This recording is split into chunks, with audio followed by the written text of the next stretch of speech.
Hello friends, welcome to BPSC champions.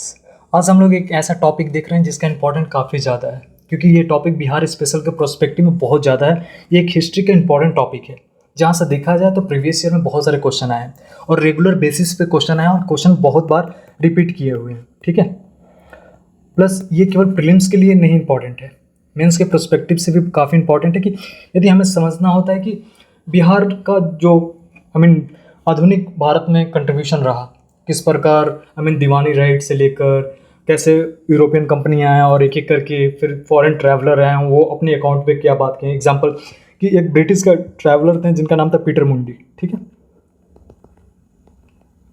तो Peter मुंडी जब आए तो उन्होंने बहुत सारे बातें की, मतलब कि किस प्रकार का जो बिहार में व्यापार का संभावना है, प्लस डच कंपनियां उस टाइम एक्टिव थी, तो बताते हैं। तो इसके बेसिस पे क्या होता है कि जब डेटा मिलता है बहुत सारा, तो डेटा के बेसिस पे डिसीजन लिया जाता है कि हम भी अपना कंपनी बिहार में सेटअप कर सकते हैं। तो इसी प्रकार हम लोग समझने की कोशिश करते हैं इस टॉपिक को एक इंटरेस्टिंग वे में। ठीक है, तो देखिए कि हमारा ये प्यारा भारत हुआ, ठीक है, और ये पार्ट रहा केरला। यहाँ एक जगह था कालीकट। तो कालीकट में सबसे कोई भी पहली यूरोपियन जो कंपनी है ट्रेडिंग के लिए, तो 1498 में तो वास्को डी गामा है, क्योंकि उन्होंने रूट फाइंड आउट किया कि कैसे इंडिया पहुंचते हैं, सी रूट।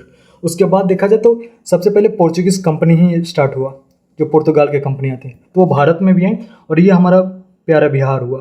तो देखा जाए तो बिहार में भी पोर्चुगीज़ कंपनी ही पहले आई। ठीक है, तो बिहार में पोर्चुगीज़ कंपनी ही आकर अपना कंपनी सेटअप करती हैं। अब हमारे को ये क्वेश्चन करना है, यही मेंस के लिए हमें समझना है कि आखिर बिहार में ऐसा क्या था कि यूरोपियन कंपनी इंटरेस्ट ले रही थी। ठीक है, कुछ तो बात होगा। ऐसा यदि कुछ नहीं होता तो फिर बाकी कोई देश क्यों आकर हमारे बिहार में कब्जा करता या फिर इंडिया पर कब्जा करता। तो बहुत कुछ इंटरेस्टिंग था ट्रेडिंग के प्रोस्पेक्टिव में। तो देखा जाए तो पोर्चुगीज़ कंपनी पहली कंपनी थी जो बिहार आई थी। ठीक है, और उसमें भी देखा जाए तो बिहार में जो बिहार फेमस था उस टाइम, सौरा के लिए फेमस था, सूती कपड़े के लिए फेमस था, चीनी मिट्टी बर्तन के लिए फेमस था, मसाले के लिए फेमस था। तो ये सारे जो आइटम थे, इसको व्यापार करने के लिए ही पोर्चुगीज़ कंपनी अपना कंपनी सेटअप करती है। तो पहला कंपनी कौन हुआ? तो पोर्चुगीज़ हुआ। क्यों आया था? तो चीनी मिट्टी के बर्तन के लिए, मसाले के लिए, सौरा के लिए, सूती कपड़े के लिए। क्लियर है? तो ये मेंस के प्रोस्पेक्टिव में भी इस इन्फॉर्मेशन को आप यूज़ कर सकते हैं। ठीक है, let's move to the next question. ये क्वेश्चन बहुत बार रिपीट हुआ है। ठीक है, क्लियर कर लेते हैं थोड़ा सा। ये क्या बोल रहा है कि 1632 में, ठीक है, 1632 में बिहार में कौन सा कंपनी आया था? डच आया था, डच कंपनी आया था। ये क्वेश्चन बहुत बार पीवाईक्यू में रिपीट किया, स्पेशल प्रीलिम्स में। ठीक है, तो याद रखिएगा कि 1632 में डच कंपनी का, और ये उल्टा भी पूछ लेगा। ठीक है, कि डच कंपनी कौन से ईयर में आया था, ऐसे करके। तो ये अगेन उसी के लिए ट्रेडिंग के लिए आए थे। सूती कपड़ा होगा, सौरा हो गया। ठीक है, उसके बाद तीसरी कंपनी जो होती है, पहले तो पोर्चुगीज़ हो गई, उसके बाद डच हो गया, एंड उसके बाद इंग्लिश कंपनी आती है जो ईस्ट इंडिया कंपनी है। ठीक है, तो इंग्लिश जो कंपनी आती है वो 1620 में अपना कंपनी सेटअप करती है बिहार में।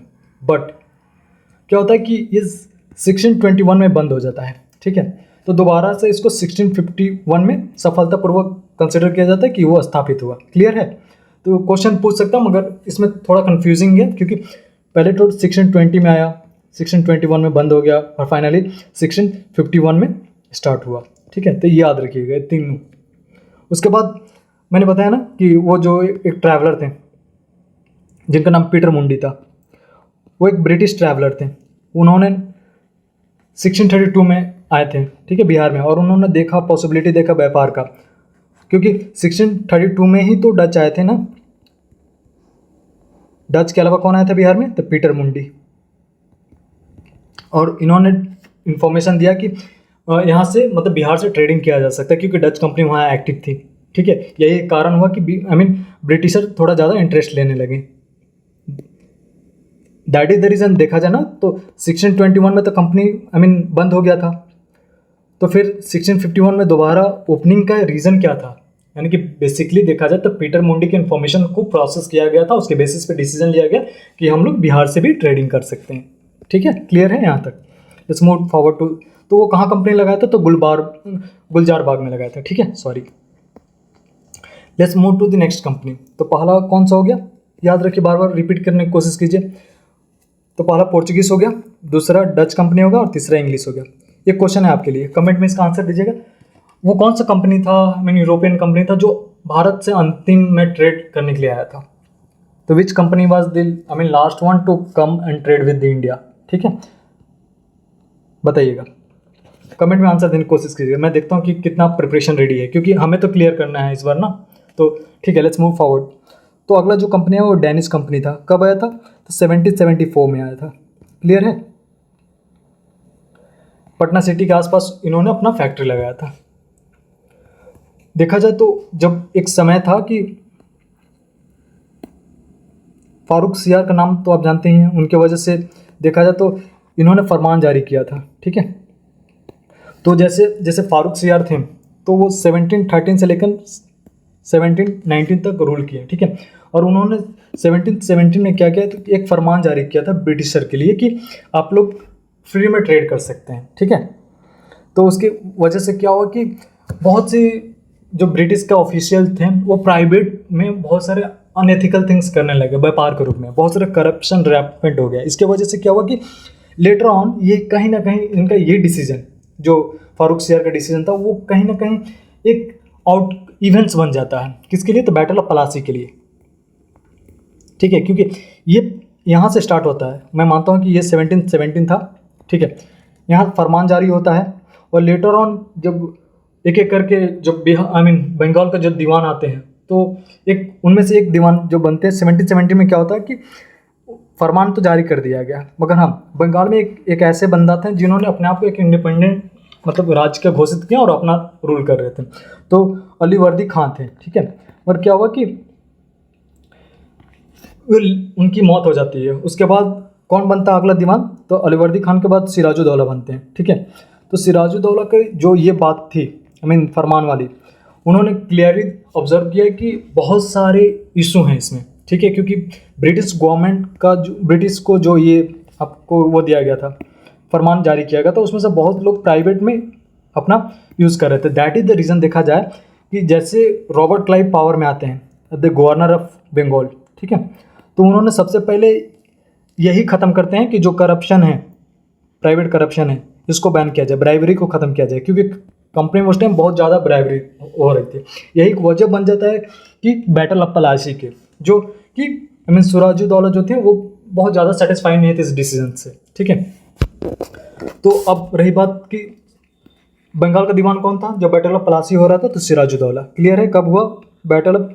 तो 23 जून 1757 को बैटल ऑफ प्लासी हुआ। ठीक है, क्लियर है? ये important question. Let's move forward. Battle of Plassey होता है और ब्रिटिशर जीत जाते हैं। रॉबर्ट क्लाइव लीड कर रहे थे। ठीक है, और ब्रिटिशर क्यों जीत जाता है? तो कंस्पायरेसी कर देते हैं आपस में। ठीक है, तो उसके बाद कौन दीवान बनता है? तो मीर जाफर बनते हैं। ठीक है, मगर मीर जाफर को एक कठपुतली नवाब कंसिडर किया जा रहा था। ठीक है, लेटर ऑन क्या होता है कि 1760 में मीर जाफर को हटाकर मीर कासिम को नवाब घोषित कर देते, जो कि मीर जाफर के दामाद थे। ठीक है, बट देखा जाए तो मीर जो कासिम थे वो एक बहुत ही समझदार मतलब दीवान थे, जो उनको बहुत पसंद नहीं था कि ब्रिटिशर बार बार उनके कामों में हस्तक्षेप करे। ठीक है, तो इसलिए यही एक वजह था कि उन्होंने अपना राजधानी बदल लिया। ठीक है, कहाँ राजधानी शिफ्ट किया? तो ये बिहार हुआ। बिहार का एक एरिया था मुंगेर। ठीक है, तो वो मुंगेर अपना वो करते हैं। ठीक है, तो इससे ब्रिटिशर शॉक में आ गए कि अरे यार इससे क्या हो गया अचानक से, और धीरे धीरे क्या करके मुंगेर में इन्होंने कुछ गन फैक्ट्रियाँ भी सेटअप करना स्टार्ट कर दी। तो ब्रिटिशर को ये भनक लगी। इसके वजह से क्या हुआ कि फिर मीर कासिम को मतलब दीवान से हटा दिया गया। ठीक है, और पुनः मीर जाफर को बनाया गया, जो कि शुरू से ही कठपुतली थे। ठीक है, फिर 1963 में क्या होता है कि जो मीर कासिम थे वो भागकर पटना आ गए। ठीक है, एंड इसके बाद क्या हुआ कि मीर कासिम, ठीक है, अवध के नवाब सिराजुद्दौला एंड मुगल बादशाह शाह आलम से मिले। शाह आलम जो द्वितीय थे उनसे मिले। तो किन से मिलते हैं? तो मीर कासिम, सिराजुद्दौला एंड शाह आलम टू, ये कंबाइन करके प्लानिंग करते हैं कि हम लोग ब्रिटिशर को अटैक करेंगे। ठीक है, तो इनका प्लान होता है। तो ये बैटल ऑफ बक्सर का स्टार्ट करते हैं। तो बैटल ऑफ बक्सर होता है और ये 3 थे। ठीक है, मीर कासिम, सिराजुद्दौला, सिजाउद्दौला एंड शाह आलम टू, ठीक है, वर्सेस ब्रिटिशर। ब्रिटिशर में कौन था? तो हेक्टर मुनरो थे, हेक्टर मुनरो, ठीक है, क्लियर है यहाँ तक। तो हेक्टर मुनरो बैटल बक्सर होता है और ये 22 अक्टूबर 1764 को होता है, ठीक है। ब्रिटिशर तीनों कंबाइंड फोर्स को भी दोबारा से हरा देते हैं, सक्सेस होता है। उसके बाद क्या होता है कि 12 अगस्त को, ठीक है, 1765 में इलाहाबाद का संधि होता है, ठीक है। इस दौरान में क्या होता है कि मुगल बादशाह को 26 लाख रुपए ब्रिटिशर द्वारा दिया जाता है। एक्चुअली ना पैसा वसूला गया था इन्हीं लोग से, मीर कासिम से, शुजाउद्दौला से, कि जो भी हमारे जो वार हुआ उसमें लॉस हुआ उसका, और यही पैसा लेकर को शाह आलम टू को दे दिया जाता है 26 लाख, ठीक है। रुकिए क्लियर कर लेते हैं इसको। तो सिंपल से बात है कि एक तरफ ब्रिटिशर था और दूसरी तरफ 3 थे यहाँ, मीर कासिम, ठीक है, सिजाउद्दौला एंड शाह आलम टू।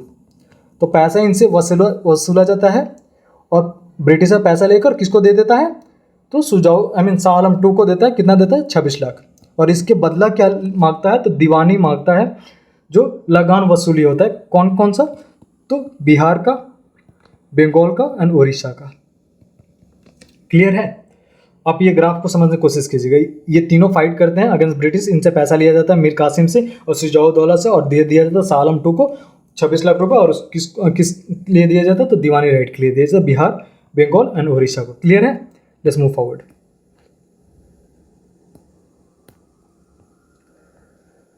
ठीक है, अब देखा जाए तो 1764 में क्या होता है कि 1770 में क्या होता है कि बिहार में ना हमें भीषण अकाल आ जाता है, जिसको फेमाइन बोलते हैं, ठीक है। तो अकाल आ जाता, कौन कौन सा एरिया प्रभावित था? तो ये हमारा बिहार हुआ, ये गंगा जी रही, ठीक है। तो देखा जाए तो कौन कौन सा एरिया प्रभावित था? तो सबसे पहले पटना था, ठीक है। तो पटना में बहुत ज़्यादा इसका प्रभावित हुआ। उसके बाद पूर्णिया, ठीक है, भागलपुर और दरभंगा, ठीक है। तो ये मेजर एरिया थे जहाँ प्रभावित थे। कौन था? पटना, भागलपुर, दरभंगा एंड पूर्णिया। क्लियर है? तो याद रखिएगा, क्वेश्चन पूछ लेता है कि जो 1770 में अकाल आया था बिहार में, कौन कौन सा जिले प्रभावित था। इसमें ऐसे आपको दे देगा कि रोहतास दे देगा, बक्सर दे देगा, ठीक है। तो देखा जाए तो उस टाइम रोहतास था भी नहीं, ठीक है, क्योंकि रोहतास कहीं ना कहीं भोजपुर डिस्ट्रिक्ट से फॉर्मेशन किया गया था, ठीक है। तो क्लियर है? गया देगा ऑप्शन में, तो आप थोड़ा ना इसको क्लियर रखिएगा। 1783 में पुनः बिहार में एक बार अकाल आता है, ठीक है।